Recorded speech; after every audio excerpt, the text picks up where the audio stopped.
प्रधान सचिव संस्कृति विभाग श्रीमान सुरेश गुप्ता जी, मंडलायुक्त कश्मीर श्री विजय विदुड़ी जी, प्रबंध निदेशक जम्मू कश्मीर बैंक श्री बलदेव प्रकाश जी, सचिव जम्मू कश्मीर एकेडमी, जो आर्ट्स कल्चर और कला संस्कृति और भाषा संस्थान की सचिव श्रीमती हरविंदर कौर जी, प्रख्यात कवि कुमार मनोज जी, वादीज हिंदी शिक्षा समिति की राष्ट्रीय अध्यक्ष श्रीमती नसरीन अली निधि, जम्मू कश्मीर तथा देश के अलग अलग हिस्सों से आए हुए हिंदी के साहित्यकार, कलाकार, हिंदी के प्रेमी, विभिन्न विद्यालयों के विद्यार्थी, देवियों, सज्जनों और मित्रों, जश्न संगम के शुभारंभ की मैं आप सभी को बहुत बहुत बधाई और शुभकामनाएं देता हूं। सुरेश गुप्ता जी ने, हरविंदर कौर जी ने और नसरीन ने जब इस कार्यक्रम की रूपरेखा बनाई थी तब उन्होंने कहा था कि जश्न संगम के दो प्रमुख उद्देश्य होंगे। पहला, विभिन्न क्षेत्रों, भाषाओं और संस्कृतियों के लोगों को एक मंच पर लाना, उनके बीच सांस्कृतिक आदान प्रदान को बढ़ावा देना, और दूसरा उद्देश्य होगा कश्मीर घाटी में हिंदी भाषा और साहित्य पढ़ने वाले विद्यार्थियों को प्रोत्साहित करना तथा युवा पीढ़ी को हिंदी भाषा और साहित्य की ओर आकर्षित करना। उस दृष्टिकोण से मैं मानता हूं कि यह आयोजन एकता और साझा सांस्कृतिक जड़ों के महत्व पर जोर देते हुए विभिन्न समुदायों में जुड़ाव और एकजुटता की भावना को प्रेरित कर रहा है।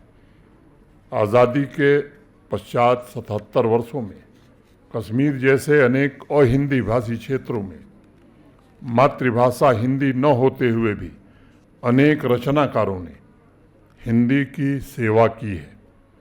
उन्होंने नीति निर्माताओं के उन प्रयासों को सफल बनाने की कोशिश की है जिन्होंने मातृभाषा को सुदृढ़ बनाने के साथ साथ हिंदी को राष्ट्रभाषा और विभिन्न भाषाओं के बीच समन्वय के सूत्र में स्थापित किया।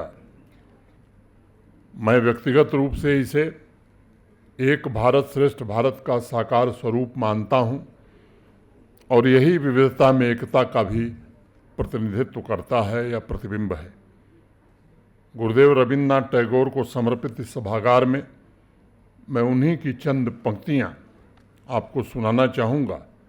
गुरुदेव कहा करते थे कि भारत एक महासागर की तरह है जिसमें विभिन्न संस्कृतियाँ, भाषाएं, परंपराएं और विचारों की धाराएं आकर मिल जाती हैं।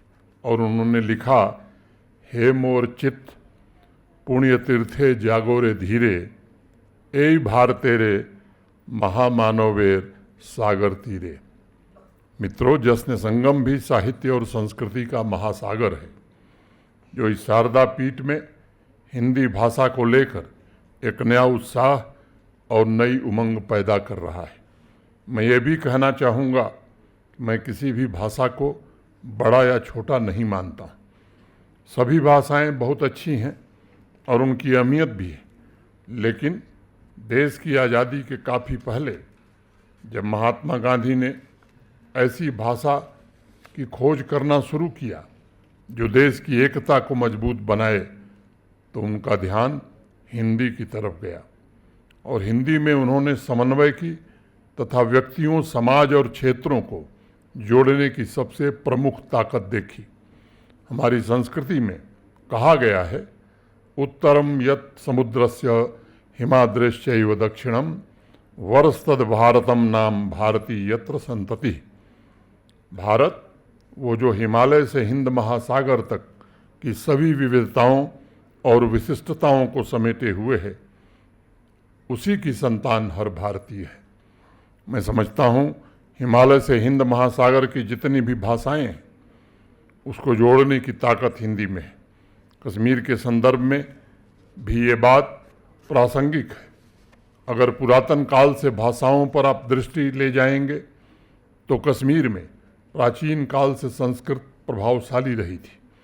राजतरंगिणी और नीलमत पुराण जैसे महान ग्रंथों की रचना संस्कृत में हुई थी। इसके सैकड़ों वर्ष बाद घाटी में उर्दू और पर्शियन भाषाओं का चलन बढ़ा और जम्मू संभाग में डोगरी भाषा में अनेक महत्वपूर्ण ग्रंथों की रचना हुई। सन 1966 में राजकुमारी राजदान का लेख छपा जिसमें कश्मीर की व्याख्या करते हुए उन्होंने लिखा था, सुरपुर और कश्मीर दोउन में को अति सुंदर, को शोभा को भवन, रूप को कौन समुंदर। कला, कौशल और संस्कृति की दृष्टि से कश्मीर का स्थान दुनिया में अन्यतम रहा है। कश्मीर का ऐसा वर्णन लगभग सभी भाषाओं में मिलेगा। राष्ट्र की विविधता के साथ समन्वय के लिए अक्टूबर 1965 में कश्मीर हिंदी परिषद का गठन हुआ था और श्री गुलाम मोहम्मद मुख्तार को परिषद का संरक्षक बनाया गया था। परिषद ने उस दौर में हिंदी की शिक्षा और आम बोलचाल की भाषा में हिंदी के इस्तेमाल को लेकर अभूतपूर्व काम किया और मैं समझता हूँ कि हिंदी के विकास की मजबूत नींव उन्होंने रखी। डॉक्टर मोहिनी कौल जैसे हिंदी के साहित्यकारों ने कश्मीरी साहित्य के अनमोल रत्नों को हिंदी, ब्रज, अवधी से भी परिचित कराया और उनका तुलनात्मक अध्ययन इस बात को रेखांकित करता है कि भाषा अलग होने के बावजूद चेतना के तल पर भारतीय साहित्यकार एक हैं मन से। अनेक साहित्य प्रेमी इस बात को जानते होंगे कि डॉक्टर मोहिनी कौल ने योगिनी ललेश्वरी और कबीर दास की रचनाओं का गहन अध्ययन किया था। मैंने वो लेख पढ़ा है जिसमें उन्होंने लिखा है कि दोनों की कविताओं की प्रधान प्रेरणा रहस्यमूलक और ईश्वर अनुभूति है। कबीर दास ने लिखा, आखंडिया झाई पड़ी पंथ निहार निहार, जिभटियाँ छाला पड़या राम पुकार पुकार। और ललेश्वरी ने भी वही लिखा, लोलुकी व्यखुल वालिज पिसिम कोकल चाजिम तू रजूस रसु। अर्थात मैंने प्रेम रूपी ओखली में अपने हृदय को पीस डाला और बुरी मानसिक प्रवृत्तियों का निवारण करने के उपरांत मैं एक रस हो गई। ऐसा एकत्व भाव और ऐसी समानता अद्भुत है। शमशेर बहादुर सिंह जी ने लिखा, वो अपनों की बातें, वो अपनों की खुशबू, हमारी ही हिंदी, हमारी ही उर्दू, एक कोयल बुलबुल के मीठे तराने, हमारे सिवा इनका रस कौन जाने। मित्रों, यूँ तो आज़ादी के बाद से विभिन्न राज्यों की संस्कृतियों के आदान प्रदान ने भी कश्मीर में हिंदी के प्रचार प्रसार में योगदान दिया है, लेकिन पिछले कुछ वर्षों में मैं कह सकता हूँ कि अकादमिक स्तर पर भी इस दिशा में कुछ प्रयास हुए हैं। हिंदी को 5 ऑफिशियल भाषाओं में शामिल किया गया है। जम्मू कश्मीर की पुरातन संस्कृति एवं भाषाओं जैसे कश्मीरी, डोगरी, उर्दू, गोजरी, पहाड़ी, पंजाबी, सीना को भी कैसे विकसित किया जाए, इसके लिए महत्वपूर्ण कदम उठाए जा रहे हैं। मैं संस्कृति विभाग और एकेडमी का आभारी हूँ जिन्होंने बहुत शिद्दत से इस प्रयत्न को आगे बढ़ाने में काफ़ी सराहनीय प्रयास किया है। मैं जश्न संगम में विशेष रूप से इस बात का उल्लेख करना चाहूँगा कि आदरणीय प्रधानमंत्री जी के मार्गदर्शन में पिछले 4-5 वर्षों में जम्मू कश्मीर तथा देश के अन्य राज्यों के बीच भावनात्मक दूरी कैसे कम हो, इसका भी काफ़ी हद तक प्रयास हुआ है और इसमें कामयाबी भी मिली है।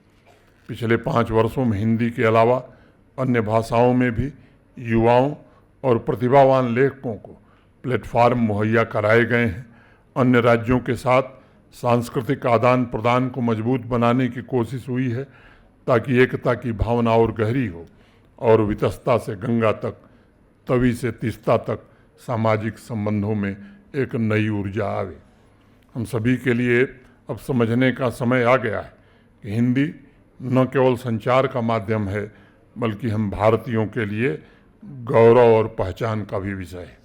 मुझे विश्वास है जश्न संगम का यह 3 दिवसीय कार्यक्रम हिंदी के प्रति जागरूकता, समझ और उसके महत्व के संदेश को जम्मू कश्मीर के सभी क्षेत्रों तक ले जाने के लिए एक मजबूत मंच साबित होगा। साथ ही इस आयोजन के तहत विभिन्न कार्यक्रम युवाओं और विद्यार्थियों को हिंदी भाषा के उपयोग के अलावा संस्कृति और विरासत के विभिन्न पहलुओं के बारे में भी जागरूक करेगा। एक बार पुनः संस्कृति विभाग, अकादमी तथा वादी हिंदी शिक्षा समिति को इस आयोजन के लिए हृदय की अंतरम गहराइयों से बहुत बहुत बधाई और शुभकामनाएं देता हूं। जिन लोगों ने इस कार्यक्रम को सफल बनाया है उनके प्रति भी मैं आभार व्यक्त करता हूं। जिन बच्चों को पुरस्कार मिला है, ईश्वर से प्रार्थना करता हूं कि आने वाले दिनों में वो भी हिंदी के अमोल रत्न, अभी कुछ का नाम लिया गया कबीरदास जी। मैं एक बात कहना चाहता हूं बच्चों कि कबीरदास जी पढ़े लिखे नहीं थे, अपना नाम भी लिखना नहीं जानते थे, लेकिन अंतिम बार जो मैं देख रहा था उनके बारे में 1000 से ज़्यादा PhD अब तक कबीरदास जी पर हो चुकी है, उस व्यक्ति पर जिसने कोई किताब नहीं पढ़ी थी। ऐसे ऐसे मूर्धन्य विद्वान हुए हैं। मैं समझता हूँ कि इनमें से भी हमारे बच्चे आने वाले दिनों में प्रेरणा लेकर निश्चित रूप से हिंदी का और हिंदुस्तान का, जम्मू कश्मीर का नाम रोशन करेंगे। बहुत बहुत धन्यवाद। जय हिंद।